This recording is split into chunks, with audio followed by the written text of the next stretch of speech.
खुलुमबाय आंनि गोदान आपडेट चेनेलाव नोंथांमोनखौ दिनैनि भिडिअआ जोबोद इम्पर्टेन्ट बेखौ नायना लानाया बयनिबो गोनां बयबो नायना लाबानो जाबाय जायफोरना रेशन कार्ड दङ। आं दिनै नोंसोरनो खोन्थागोन जोङो रेशन कार्डनिफ्राय बेसेबां माइरं मोनो गावबागावनि मबाइलावनो नायना लानो हागोन। सासेयाव बेसेबां माइरं मोनो आरो गासै बेसेबां माइरं फैयो बेसेबां ट्रान्जेक्सन खालामनानै हरो ट्रेन्सफार खालामनानै हरो जोंनो माइरंखौ। आरो लोगोसे बेयावनो खोन्थाबावगोन आं नोंसोरनो आधार कार्डजों रेशन कार्डजों लिंक जागोन ना जायाखै आरो जादोंबा साबेसेनि जानानै दं साबेसेनि जायाखै नोंसोरो गावबागावनो गावनि मबाइलावनो नायनो हागोन। नैबे भिडिअखौ नायै बानायना लानो हागोन। अब्ला भिडिअखौ जागायनोसै भिडिअखौ गोबाव खालामनांला। आं फार्स्टआव खोन्थागोन नोंसोरनो आधार कार्डजों रेशन कार्डजों लिंक जादोंना जायाखै बेखौ बोरै नायगोन बेखौ आं नोंसोरनो खोन्थाग्रोगोन। अब्ला फार्स्टआव बिनि पेजआ बेफोरबायदि गेवगोन आं बेखौ डिसक्रिप्सनाव होगोन नोंसोर डिसक्रिप्सनाव बे एप्सखौ डाउनलड खालामना लाबानो जाबाय। अब्ला नोंसोरो बेखौ नायनो थाखाय आधार कार्डजों रेशन कार्डजों लिंक जानायखौ नायनो थाखाय नोंसोर नैबेयाव दङ आधार सेन्डिं दङ बेयाव आधार सेन्डिंआव नोंसोर खनसे थुनानै होबानो जाबाय। बेयाव नुगोन नोंसोरो आधार सेन्डिं बेयाव खनसे थुदो बिनिफ्राय बेफोरबायदि पेज गेवगोन बेयाव नायबानो जाबाय नोंसोरो मोजाङै। बेयाव दङ रेशन कार्ड नाम्बार बेयाव आधार कार्ड नाम्बार नोंसोरो आधार कार्ड नाम्बार होनानैबो नायनो हागोन आरो लोगोसे रेशन कार्ड नाम्बार होनानैबो नायनो हागोन। अब्ला आङो रेशन कार्ड नाम्बार होनानै नायनोसै। आधार कार्ड नाम्बार होनानै नायबाबो डाइरेक्ट जाखायो बेयाव अटिपि सटिपि जेबो फैया डाइरेक्ट ओंखारखायो। अब्ला आङो रेशन कार्डखौनो होनोसै बेयाव बेनिफ्राय होखांनानै रेशन कार्डनि नाम्बारखौ होखांनानै नैबेयाव साबमिट नुगोन बेयाव नोंसोर खनसे थुनानै होबानो जाबाय।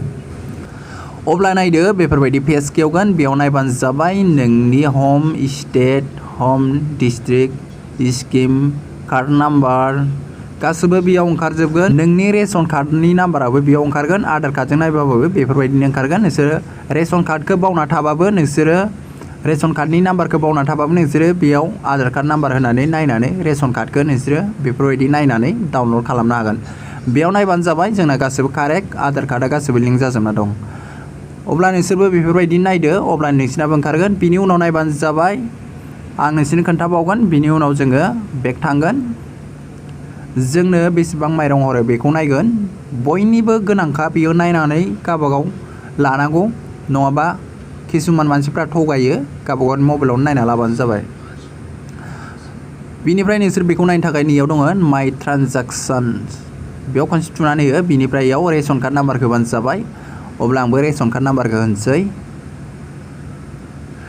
रेशन कार्ड नाम्बारखौ गोसोआव गैयाबा दहाय आधार लिंक जानायाव नायबानो जाबाय नोंसोरो बेयाव आधार कार्ड नाम्बार होनानै नोंसोरो अपेन खालामबानो साबमिट खालामबानो बिनि रेशन कार्ड नाम्बारखौबो मोनखागोन। बिनिफ्राय आङो दा रेशन कार्ड नाम्बारखौ बेयाव होनोसै। अब्ला बेयाव नोंसोरो नुबाय आङो होबाय बिनिफ्राय इयाव दं साबमिटआव खनसे थुदो।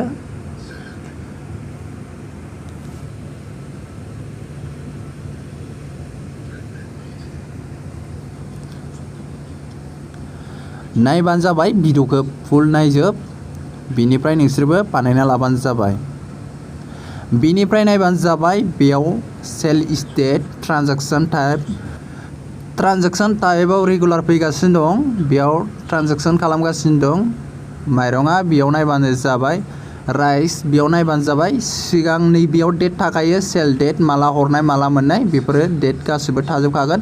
बिनिफ्राय बेयाव नायबानो जाबाय फार्स्टआव 30 केजि मोन्दोंमोन साथाम मानसियाव बिनिफ्राय इनि उनाव नेक्स्टआव नैयाव नायबानो जाबाय 2022 09/11 बेयाव 25 केजि मोन्दों।